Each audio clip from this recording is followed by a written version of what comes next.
So ADA as of late has seen a recovery following on from my previous update where I mentioned I'm looking out for the price of ADA to be within its fourth wave. And the fourth wave typically retraces anywhere between 23.6% to 50% of the wave 3. So if I was to bring my fib tool and bring this down to 75.42 cents, you can see that region sits between 79.42 cents to 84.14 cents. And on this move to the upside, we ended up reaching 79.64 cents. And so we essentially tapped into this typical range for the fourth wave. And so it's very much possible that we ended up forming this fourth wave and we could see a reversal to the downside where we can begin to track the wave 5. And I'm looking at for the wave 5 to tap into this range between 68 cents to 73 cents. So if I drop down to the hourly chart, what you can also see is within this move to the upside, we had a 3-wave move that formed where this here was the W wave and this was the X wave and this was the Y wave. So if I bring in the fib tool and bring this down to 75.75 cents,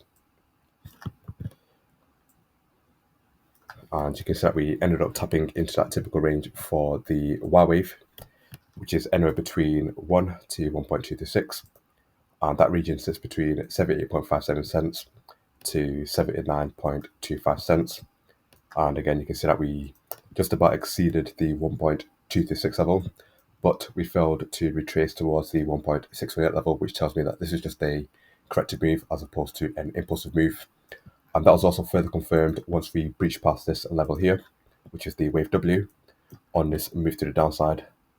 Now, of course, recently we have seen this move to the upside where we retested the 50 EMA.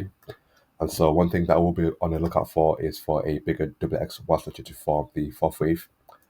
And so it's very much possible that this structure here formed the W wave, and this move to the downside formed the X wave, and we can see a final push to the upside to complete the Y wave.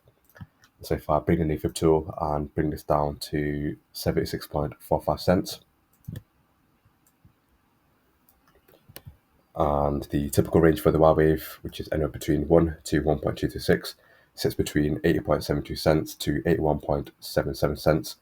And so it's possible that we could retest the 200 EMA and get rejected, and then we see that reversal to the downside where again we can then begin to track the wave 5.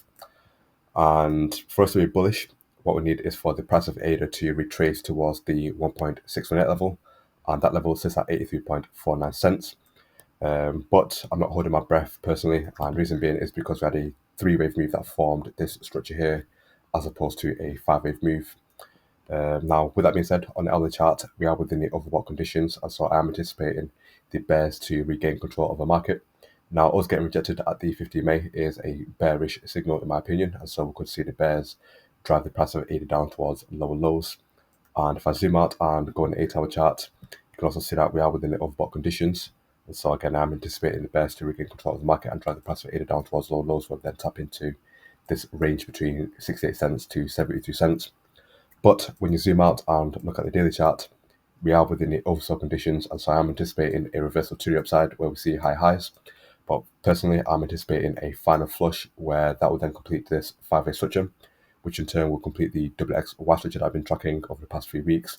And yeah, we're going to begin to see high highs, and I'm looking out for the price of ADA to even potentially reach the $2 mark. But of course, that's something I'm going to be tracking in the days and weeks to come, and I'll be keeping you guys updated.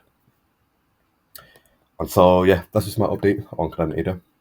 Hopefully you found it useful, and if you did, then feel free to hit that like button, and if you're new, feel free to subscribe. Take it easy, people. Peace.